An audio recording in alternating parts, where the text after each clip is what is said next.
What's going on, everybody, and welcome to another episode. So for today's video, I have the Drop Control mechanical keyboard. Now, this particular keyboard I had for over a year, probably coming up on 2 years, and I've used it for give or take around 6 to 8 months straight. This keyboard in particular is one of the earlier keyboards that I purchased, so I try to use it as much as I could with the overall space that I had with commuting with this keyboard from the office to home. So this particular form factor is going to be something I'll talk about a little bit more later in the video, but still sticking with the overall usage and experience that I had with the Drop Control keyboard. So let's go ahead and get started. First thing we're going to start out with is the specs. Just want to quickly go over the specs for this keyboard so you can know why you have such a premium price on this keyboard. Coming in at currently $220 on Amazon. So I actually purchased this in a like new condition, and as you can see here, it still looks pretty good, even with coming up on 2 years of having this particular keyboard. So I was able to get this one at $203 before tax. If you look at the $220 price pre-tax, you can kind of get an idea of what comes with this particular keyboard here and why it's priced a little bit higher than your typical pre-built. So as I just mentioned, this is a pre-built keyboard, which means that you get it stock form with the switches, the keycaps, and the plate, the PCB, the whole kit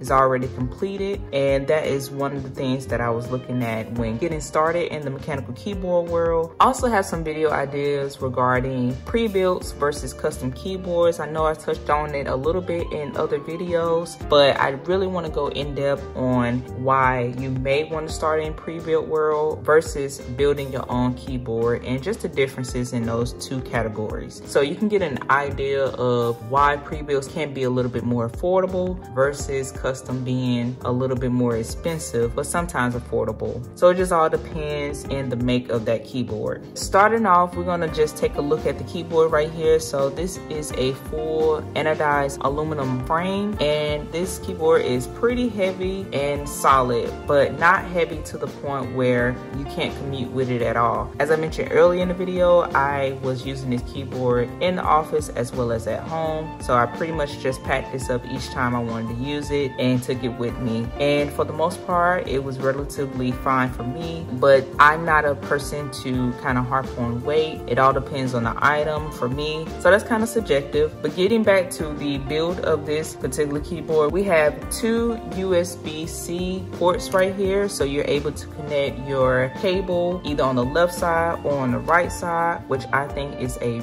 really nice feature here. It's something that you probably don't appreciate until you have it and you need it to either utilize your cable on the left or the right side. So it all depends on your setup and how versatile your setup can be. So this was a huge plus for me because I switch my cables quite often. So definitely a good feature here on this particular keyboard. So this is going to be the visibility that you'll have to see your RGB lighting. Now, early on, I was a huge and still kind of a big fan of RGB, and this keyboard right here has very bright RGB lighting. So if you're into that gaming look or you just like RGB lighting like I do, then you definitely will enjoy how bright this keyboard can get. And underneath the key switches, we're going to talk about the LED lighting underneath those. Now it does feature a single LED light source underneath each key switch, but we're going to take a look underneath the key switches and see what we have. Now I'm going to do a semi breakdown with this keyboard so you can get a better visual of what we have underneath. This keyboard is a TKL, which means 10 key list, and you're missing the number pad right here that would typically be on the right side here of a full size keyboard or 96% layout compact keyboard. So with the TKL here, you have a little bit more room for additional items on your desk. So that could be a bigger mouse pad for your mouse and give your hand giving in your wrist more flexibility and maneuvering around your desk, or you can have any other items like your phone set up, which typically I have both. So it's necessary for me to use a smaller form factor keyboard, and I've gotten more comfortable with using smaller form factors. So this keyboard particularly features 87 keys, and it has a 6-degree angle. I think that's pretty much going to be your average degree of angling for your keyboard. So far, that's what I've come across on my keyboards that I've purchased. So here you get the magnetic feet, and these are featured in the unboxing that I did. And so with these are pretty strong magnets, kind of difficult to just pull them off. So you're gonna have to use a little bit of force on that. Now that is a good thing, so it can help keep your keyboard at that angle. But here's the thing, when I first purchased this keyboard, some people were having issues with their feet either coming off or being, you know, kind of like loose. So mine aren't that bad. I can barely feel any loosening on the feet. Now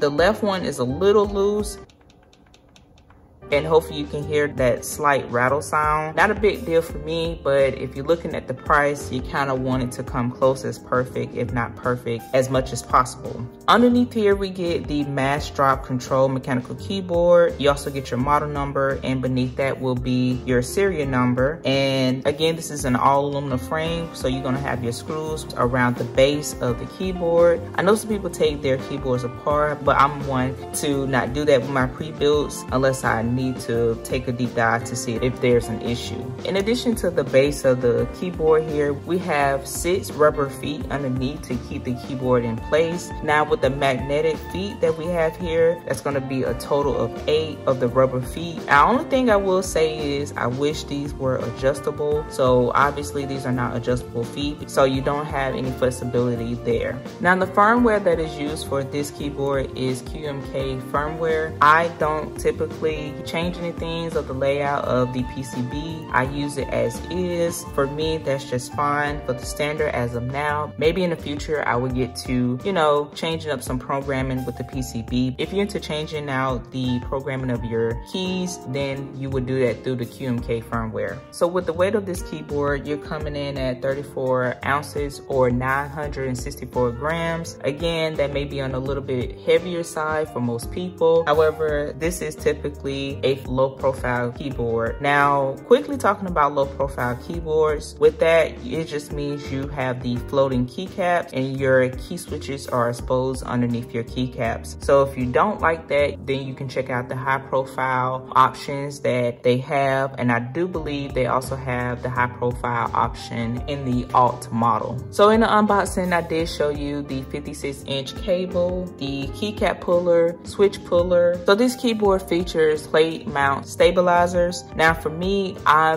prefer PCB stabilizers. Why? Because they're a lot more sturdier. They're definitely going to stay in place versus plate mount. They can tend to pop out if you're changing out the switches. So that is definitely something minor for me and definitely not an issue, but I typically prefer my keyboards to have PCB stabilizers. So there are several other options of the switches that you can get if you choose to go with a stock keyboard. You can purchase this as bare bones, meaning you don't get the key switches or keycaps. You just get the framing and everything else inside of the keyboard, so you can install your own switches and keycaps. Now that one is a little bit more affordable. Definitely check that out if you wish to do so. But if you want switches and the keycaps that are currently available on the control model here is double shot PVT, and these keycaps feature shine through legends. So if you want to make sure your RGB lighting is showing through your keycaps, the legends on the keycaps will make that RGB lighting visible.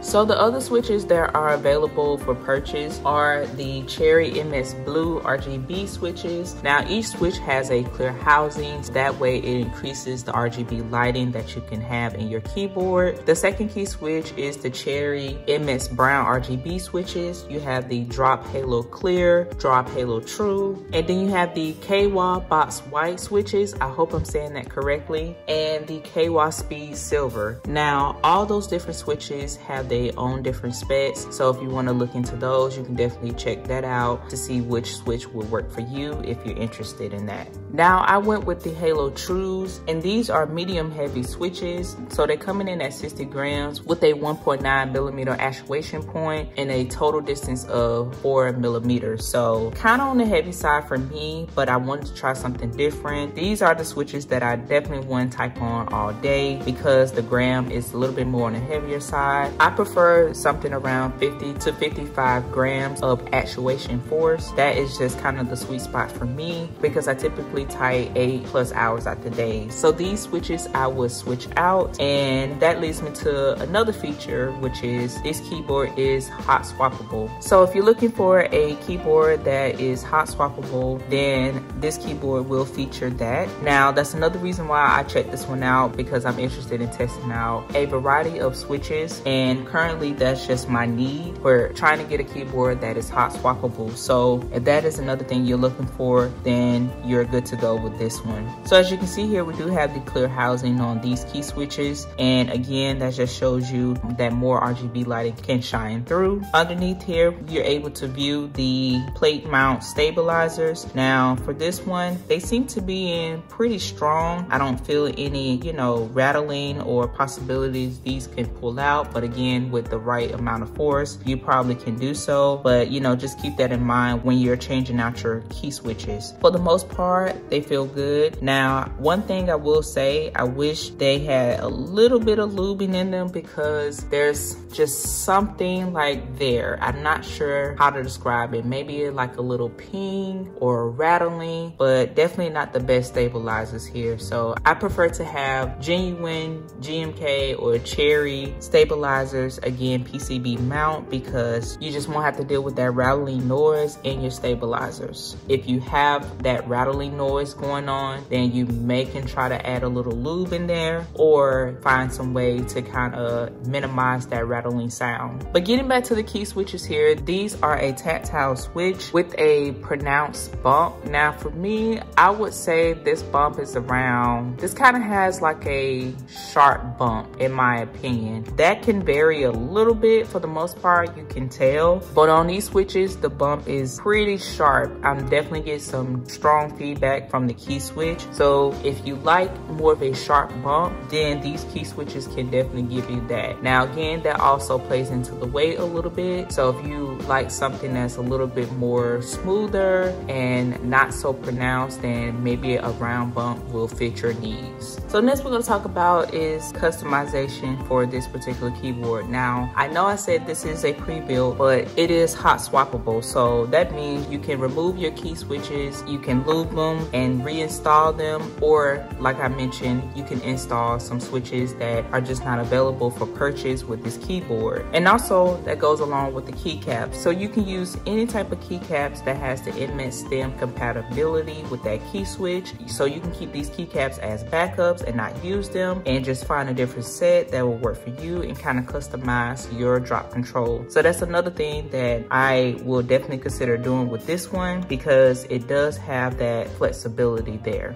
Now, one thing I want to mention here is the tools that are provided with your control keyboard are pretty nice. Normally you don't get the aluminum keycap puller, so this one is really nice. I do like how clean and premium this looks. But for the key switch puller here, now this one, I'm sure you probably can get the key switches out, but for me, I would prefer using this one that has the grip, and I use this one all the time. This is one that I purchased separately. So this one makes it a little bit easier for removing key switches. Sometimes removing those key switches are just not the easiest, and you want to try to make it as simple as possible and not spend so much time doing them. If you build or just, removing keycaps and key switches, that alone can take some time and it's quite tedious. So I would say keep that in mind. If you're looking at the tools that come with it, then, you may want to check out one that is more sturdier and can provide easier usage. All right, so we talked about build quality, and build quality is really good on this keyboard. You definitely will feel the difference between this premium keyboard versus one that has more of the plastic framing and plastic materials. keyboards, that is something that is definitely covered on this one. You're definitely gonna get that premium feel with the drop control.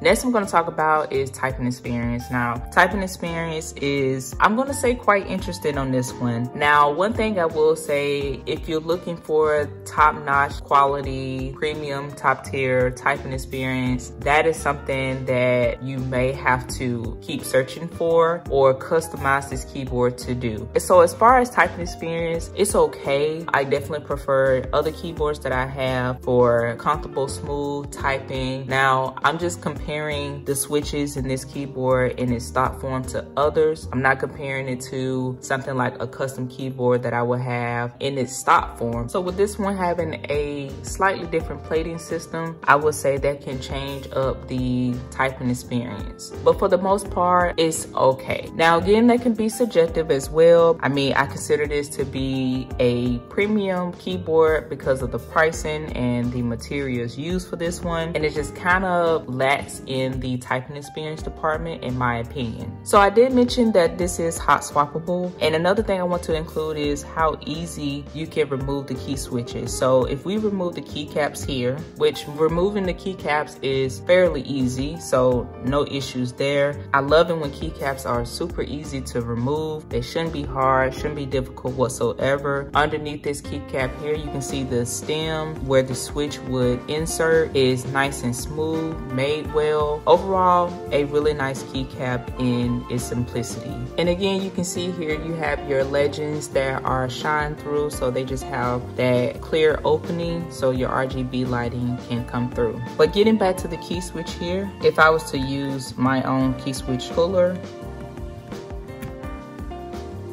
removing the key switches are super easy. So again, this definitely helps with the low profile open form factor that this keyboard features. Overall, I haven't had any issues with removing key switches in other parts of the keyboard. But towards later in the video, I will show you how easy it is to remove all the key switches. So again, if you're looking to install some new key switches here, if you want some just to get you started, then hopefully you don't have any issues with removing these switches out. And as you can see here, these are plate mount as well. All right, so another thing to mention for this keyboard is that you have to either use a compatible USB-C cable or the one that comes in a box. Now, there's some weird issue where if you use a cable that is not compatible with the drop keyboards, as far as I know, they won't power on, and for some reason the PCB just doesn't recognize that cable. So keep that in mind if you're into using coil cables like I am, then you may or may not be able to use that cable. Fortunately for me, I'm able to utilize mine that I purchased. Now, the seller did disclose to me that it may not work with drop control or drop alt keyboards, but fortunately it works for me.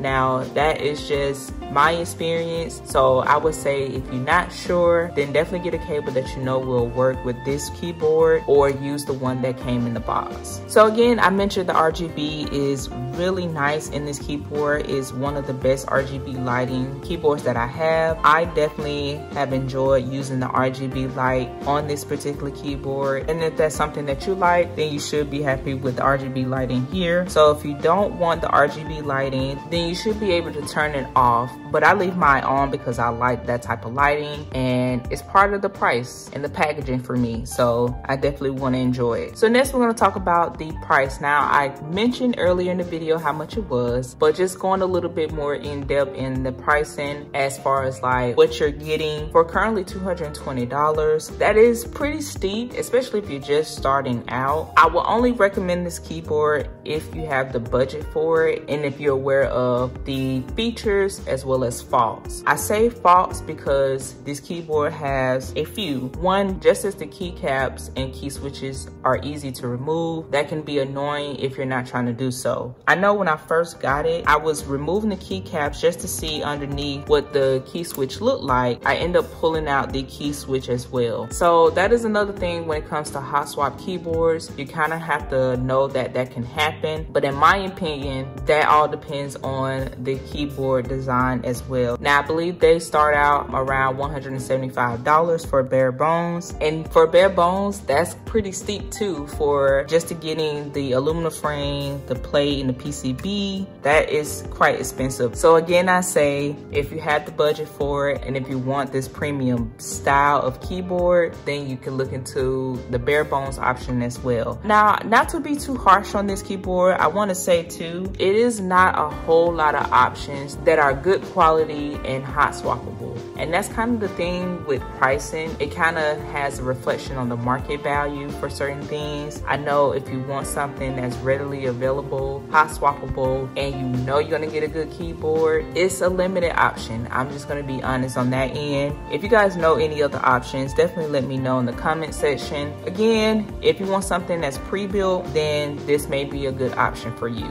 All right, so from my overall experience, this keyboard is pretty good. It's fully programmable via QMK, it's hot swappable, and you get really good RGB lighting. Now taking a look underneath here, you can see at the top of where the key switch would sit, that is your individual LED light for each key switch. Now it's only one LED source here, and from what I can tell with the key switch right here, you cannot install LED lights. So sometimes the switch housing will have a little cutout for using additional LED lights, and you can solder them in the PCB as well, but these do not feature that. So if you wanted to add additional lighting, you just have to utilize the RGB LED light source in the keyboard. So after owning it for 2 years, and again, I didn't use it the full 2-year stretch, I would say it's a good option to consider. Now they added other options as far as like other models. Would I repurchase the Drop Control? I probably would not. I would go for the Alt, and that's because I am a 65% form factor user. I love that layout, so the Drop Alt will be my go-to keyboard and just kind of like building it from there. And I also probably would choose a high profile version. Now I don't want to say I don't like the low profile. For me, I do like the overall framing to cover the key switches and a little bit of the keycaps. That is the bonus thing with using low profile keyboards, is that you can have more RGB lighting coming out from underneath the keycaps, and you have that floating keycap designs. On a scale of 1 to 5, I probably would give it a 3.6 to 3.7. So that could vary for you. Now I did get a really good unit. I think that's also something to be aware of, is that, you know, sometimes these can vary from unit to unit. But all right, you guys, so that's pretty much gonna wrap up this video. I hope you enjoyed it and found it very helpful. And you guys already know the drill. Hopefully you consider subscribing as well as giving this video a thumbs up. If you know someone that's interested in the Drop Control mechanical keyboard, hopefully you share the video with them as well. And if you have any questions, I will do my best to answer them. But with all that said, I hope to see you guys in my next video. Peace.